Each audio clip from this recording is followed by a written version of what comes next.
Hello student, इस video में शुरुआत कर रहे हैं इकोनॉमिक्स। इकोनॉमिक्स का मतलब होता है अर्थशास्त्र। हिंदी माध्यम के जो भी स्टूडेंट हैं 12th के कक्षा 12 के जो स्टूडेंट हैं इकोनॉमिक्स का पेपर देंगे, ये वीडियो उनके लिए स्पेशल है। बाकी इसी इकोनॉमिक्स से कॉम्पिटिटिव एग्जाम में पूछा जाता है, बीकॉम में भी काम आता है, एमकॉम में भी काम आता है, कोई भी अकाउंटेंट परीक्षा होती है वहाँ भी काम आता है। इसको थोड़ा से आप ध्यान दीजिएगा। तो आपको हम इस वीडियो में पूरा बताएंगे। आपको जो इस बोर्ड पर मैं लिखूंगा उसको अपनी कॉपी में आपको लिखना पड़ेगा। जो मैं बता रहा हूँ लाइन से पूरी वीडियो देखिए, नोट्स जरूर बनाइए। दावा करते हैं समझ में भी आएगा और आप अच्छी तरह से पढ़ भी लेंगे। देखिए, सबसे पहले हम पढ़ते हैं अर्थशास्त्र। अर्थशास्त्र को इंग्लिश में इकोनॉमिक्स कहते हैं, इसको आप जानते ही हैं। तो इकोनॉमिक्स में क्या पढ़ा जाता है, इस चीज को फोकस करना। हमारे पास सीमित संसाधन होते हैं। क्या होते हैं? सीमित संसाधन होते हैं। सीमित संसाधन का मतलब क्या होता है? सीमित का मतलब होता है हमारे पास कम चीजें हैं, कम पैसा है या कम जमीन है। संसाधन का मतलब, सीमित का मतलब होता है कम, संसाधन का मतलब होता है साधन। उत्पत्ति के साधन क्या है? कोई भी सामान हमें पैदा करना है तो हमें क्या चाहिए? भूमि चाहिए, लेबर चाहिए, पूंजी चाहिए। याद रखना, अर्थशास्त्र में क्या पढ़ा जाता है? हमारे पास सीमित संसाधन होते हैं। इन्हीं सीमित संसाधनों का अधिकतम प्रयोग करके संतुष्टि प्रदान की जाती है। क्या प्रदान की जाती है? संतुष्टि प्रदान की जाती है। अर्थशास्त्र में हम क्या पढ़ेंगे? इकोनॉमिक्स में हमारे पास सीमित संसाधन होते हैं। इन्हीं सीमित संसाधनों का मतलब होता है जैसे हम गेहूं पैदा करते हैं, अनाज पैदा करते हैं या कोई वस्तु पैदा करते हैं, मार्कर बनाते हैं, तो हमारे पास क्या होनी चाहिए? भूमि। भूमि का मतलब खेती करेंगे तब वो जमीन चाहिए, कोई सामान बनेगा तब भी जमीन चाहिए। क्या होनी चाहिए? पूंजी होनी चाहिए। क्या होनी चाहिए? श्रम होनी चाहिए। इन्हीं सब चीजों के सम्मिश्रण से ही कोई सामान बनाया जाता है, किसी भी सामान का प्रोडक्शन किया जाता है। ठीक है? तो ये देखो, बहुत लोगों के पास जमीन आपको मिलेगी, दिखोगी, बहुत लोगों के पास पूंजी होगी, बहुत लोगों के पास श्रम होगा। जो लोग इसका अधिकतम प्रयोग कर लेते हैं, अनुकूलतम प्रयोग कर लेते हैं, वो लोग ज्यादा पैसा कमा लेते हैं, उन लोगों को ज्यादा संतुष्टि मिलती है। इसी चीज को इकोनॉमिक्स में पढ़ा जाता है। बाकी किताब में कहा गया है अर्थशास्त्र वह विषय वस्तु है, अर्थशास्त्र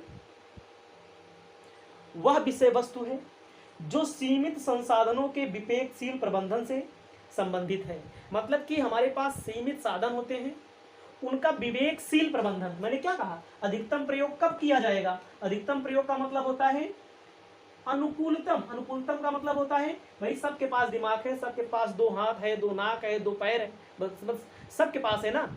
तो कुछ लोग इसी चीज का प्रयोग करके पढ़ लिख के बहुत आगे निकल जाते हैं। बहुत लोगों के पास खेती है, खेती में धान भी लगा देते हैं, खेती के माध्यम से ही अपना गेहूं भी पैदा कर लेते हैं, सब्जी भी पैदा कर लेते हैं।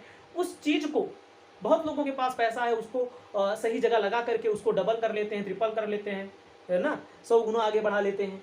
तो क्या बोला गया हमारे द्वारा? अर्थशास्त्र में उन चीजों का अध्ययन किया जाता है, भूमि हो गया, पूंजी हो गया, श्रम हो गया, मेन यही होता है। इन सब चीजों का अनुकूलतम प्रयोग करके हम अधिकतम उत्पादन कर सकते हैं। अधिकतम उत्पादन करने के बाद हमें क्या मिलेगी? संतुष्टि प्रदान हो जाएगी। किताब में पढ़ेंगे तो ही मिलेगा आपको। अर्थशास्त्र वह विषय वस्तु है जो सीमित संसाधनों के पूर्ण प्रबंधन से है। मतलब हमारे पास सीमित संसाधन होंगे, उनका हम क्या करेंगे? विवेक पूर्ण प्रबंधन कर लेंगे। प्रबंधन का मतलब अपने विवेक से, अपने दिमाग से उसको यूज कर लेंगे। ठीक है? तो इसमें यही सब चीजें आपको हैं। तो मुख्य तौर पर आपसे जो जो पेपर में पूछा जाता है उन प्रश्नों को हम मोडिफाई करके उन प्रश्नों को हम आपको बता रहे हैं। एक एक चीज मैं जो बताऊंगा वो डंके की चोट पर नंबर 1 चीज होगी, और आप लोग अच्छे से पढ़ेंगे तो आपको बेहतर तरीके से जानकारी होगी।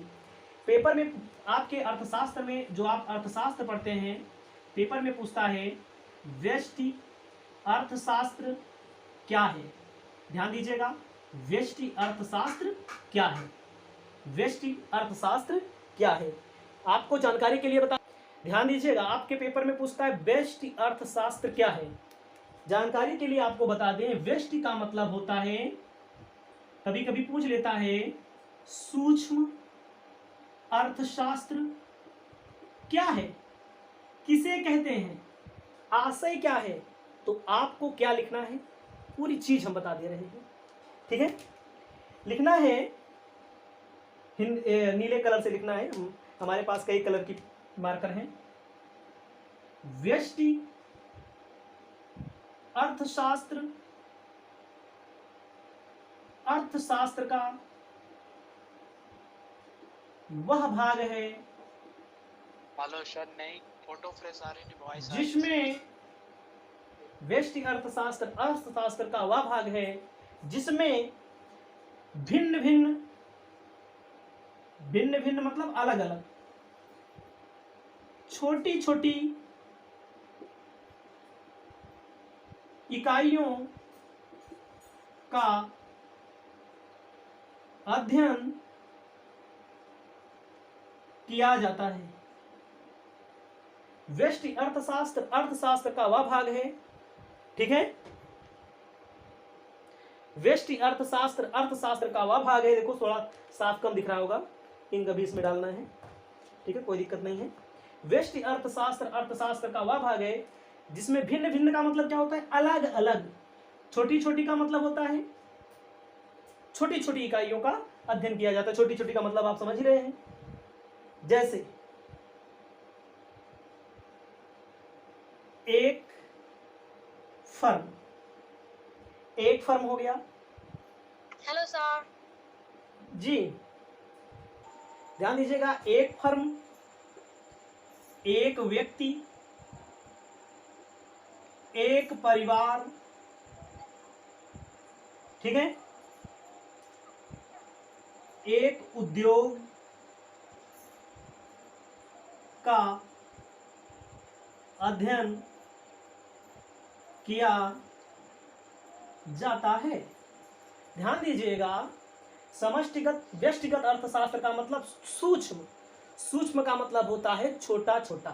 पेपर में पूछेगा आशय, तो आपको केवल इतना ही लिखना है। परिभाषा में क्या लिखना है, परिभाषा में क्या लिखना है, व्यष्टि अर्थशास्त्र के अंतर्गत किसी एक व्यक्ति, एक इकाई या एक उद्योग का अध्ययन किया जाता है, एक का अध्ययन किया जाता है। ठीक है, इसको अपनी कॉपी में अपने आप से लिख लीजिए। इसके बाद हम आपको आगे बताने जा रहे हैं, पूरी वीडियो को देखते रहिएगा। हेलो स्टूडेंट, इस वीडियो में आपको बताने जा रहे हैं समष्टिगत अर्थशास्त्र के बारे में। पूरी वीडियो को देखिए, अपनी कॉपी में जरूर नोट करिए, दावा करता हूं कि आपके पेपर में जरूर आएगा। अपनी कॉपी में लिखिएगा, प्रश्न क्या होगा, समष्टिगत अर्थशास्त्र से क्या आशय है। पेपर में ऐसे पूछता है, समष्टिगत अर्थशास्त्र क्या है या समष्टिगत अर्थशास्त्र से क्या आशय है। आपको जानकारी के लिए बता दें, इसके पहले आपको पढ़ना होता है व्यष्टिगत। व्यष्टिगत का मतलब क्या होता है, सूक्ष्म। व्यष्टिगत का मतलब क्या होता है, सूक्ष्म। सूक्ष्म का मतलब होता है छोटा, माइक्रो। इसको क्या बोलते हैं, इसको माइक्रो बोलते हैं व्यष्टिगत को। अब इसको मैक्रो बोलते हैं, सूक्ष्म का उल्टा क्या होगा, बड़ा। तो इसमें एक इकाई का अध्ययन किया जाता है, एक उद्योग का, एक फर्म का अध्ययन किया जाता है। इसमें किस चीज का अध्ययन किया जाता है, समष्टिगत में। उत्तर आपको लिखना है, समष्टिगत अर्थशास्त्र अर्थशास्त्र का वह भाग है जिसमें राष्ट्रीय आय का अध्ययन किया जाता है। राष्ट्रीय आय एक व्यक्ति की नहीं होती है, पूरे देश की होती है। राष्ट्रीय आय का मूल्य स्तर एक व्यक्ति के लिए नहीं होता है, मूल्य स्तर सभी के लिए होता है। उसके बाद कहा है राष्ट्रीय उत्पादन, राष्ट्रीय उत्पादन का अध्ययन किया जाता है या अध्ययन विश्लेषण किया जाता है। इसको लिख लीजिए। आपको जानकारी के लिए आगे बताएंगे, जो जो टॉपिक बता रहे हैं उतना सब आप पढ़ते चलिए। हमारे पास प्रश्न कहता है, पेपर में पूछा गया है, निजी वस्तु किसे कहते हैं। निजी वस्तु किसे कहते हैं, निजी वस्तु क्या है। ठीक है, तो हम लिख दे रहे हैं, बढ़िया समझ लो पहले। निजी वस्तु वह वस्तु होती है जो सब के लिए उपस्थित हो, जिसको सब खरीदे और सब के लिए वही दाम हो। जैसे हम भी खरीदने जाएं कोई मोबाइल, चाहे ऑनलाइन चाहे ऑफलाइन, वो 10 20 100 50 कम ज़्यादा करा लेना हो, कम ज़्यादा करा लो बात अलग है, हमारे लिए भी वही दाम हो, आप खरीदने जाएंगे तो आपके लिए भी वही दाम हो, उसे निजी वस्तु कहते हैं। इसमें कहा गया है, किताब भी हमारे पास, एकदम साफ बता दूं, एक एक चीज मैं बताऊंगा जिससे आपको अच्छी जानकारी मिले। निजी वस्तु एक ही मात्रा की कीमत विभिन्न व्यक्तियों के लिए एक समान होती है। आपको लिखना है अपने भाषा में, निजी वस्तु वह वस्तु होती है जो एक ही मात्रा एवं एक ही मूल्य पर सभी व्यक्तियों के लिए समान होती है। उसे क्या बोलते हैं, निजी वस्तु के नाम से जाना जाता है। निजी वस्तु का, निजी वस्तु में प्रतिस्पर्धा को क्या बोलते हैं इंग्लिश में, कंपटीशन। ठीक है, होता है। निजी वस्तु में क्या होती है, प्रतिस्पर्धा का मतलब क्या होता है, कंपटीशन होता है। ठीक है,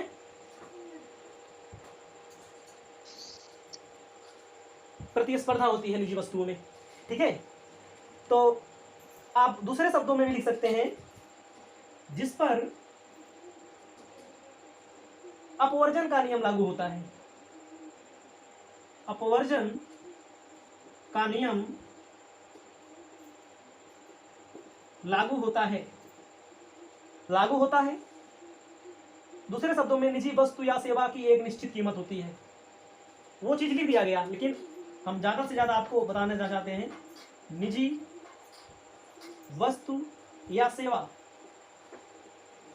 की कीमत एक सी होती है। निजी वस्तु या सेवा की कीमत कितनी होती है, सबके लिए वही होती है, मतलब सबको वही पैसा देना पड़ेगा। इसको लिख लीजिए कॉपी में। यहाँ पे तो आपको अगला प्रश्न लिखना है, पूंजीगत वस्तु क्या होती है।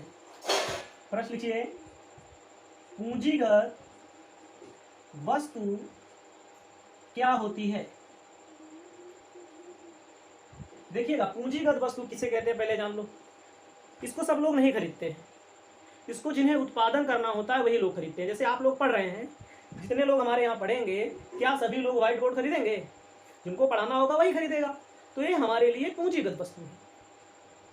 अगर कोई व्यक्ति उत्पादन करता है, कोई मशीन बनाता है, कोई सामान बनाता है, मार्कर बनता है, कपड़ा बनता है, तो जो वस्तुएं वो लोग खरीदते हैं बनाने वाले, जैसे आप दर्जी का काम करना चाहें, मतलब आपके यहाँ पैंट बने, शर्ट बने, कपड़ा बने, तो आपको मशीनें खरीदनी पड़ेंगी सिलाई वाली। तो ना ये सिलाई वाली मशीनें क्या होती है, पूंजीगत वस्तुएं होती हैं। सब लोग नहीं खरीदते इसको, जिसका प्रयोग कई सालों तक किया जाता है, वर्षों वर्ष किया जाता है, उसके कौन सी वस्तु बोलते हैं, उसे पूंजीगत वस्तु बोलते हैं। तो आपको अपनी कॉपी में क्या लिखना है, पूंजीगत वस्तु टिकाऊ मानव द्वारा निर्मित बोला गया है, जिनका प्रयोग व्यवसाय अपनी सेवाओं, लिखना अपनी कॉपी में लिखना है, उत्तर साफ साफ लिखिएगा। राइटिंग बहुत महत्वपूर्ण है पेपर में, याद रखना। पूंजीगत वस्तु वह वस्तु होती है जिसका प्रयोग व्यवसाय द्वारा अपने वस्तुओं या सेवाओं के उत्पादन के लिए किया जाता है, उसे पूंजीगत वस्तु कहते हैं।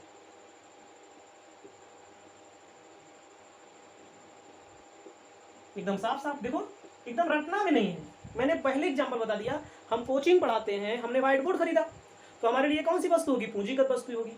कोई दर्जी होगा, सिलाई मशीन खरीदता होगा, वो कौन? सिलाई मशीन पूंजीगत वस्तु होगी। ठीक है, कोई ट्रैक्टर खेत जोतने वाला होगा और ट्रैक्टर खरीदेगा, उसके लिए ट्रैक्टर पूंजीगत वस्तु होती है, जिसका प्रयोग कई सालों तक किया जाता है वस्तुओं या सेवाओं के उत्पादन के लिए। भाई हम अगर बोर्ड नहीं रहेगा तो हम लिखेंगे कैसे? इसका प्रयोग कई सालों तक किया जाता है। इसको कौन सी वस्तु बोलते हैं? लिख लेना है आपको, जैसे मशीनरी, मशीनरी लिख लेना, कंप्यूटर लिख लेना, भवन लिख लेना, उपकरण में सब आ जाएगा भैया, उपकरण में सभी चीजें आ जाएंगी। ठीक है, यह अचल संपत्ति होती है। अचल संपत्ति का मतलब क्या होता है? फिक्स असेट्स, जिसका प्रयोग कई सालों तक किया जाता है। इसको अपनी कॉपी में लिखिए, आगे बहुत सारी चीजें हम आपको बताएंगे।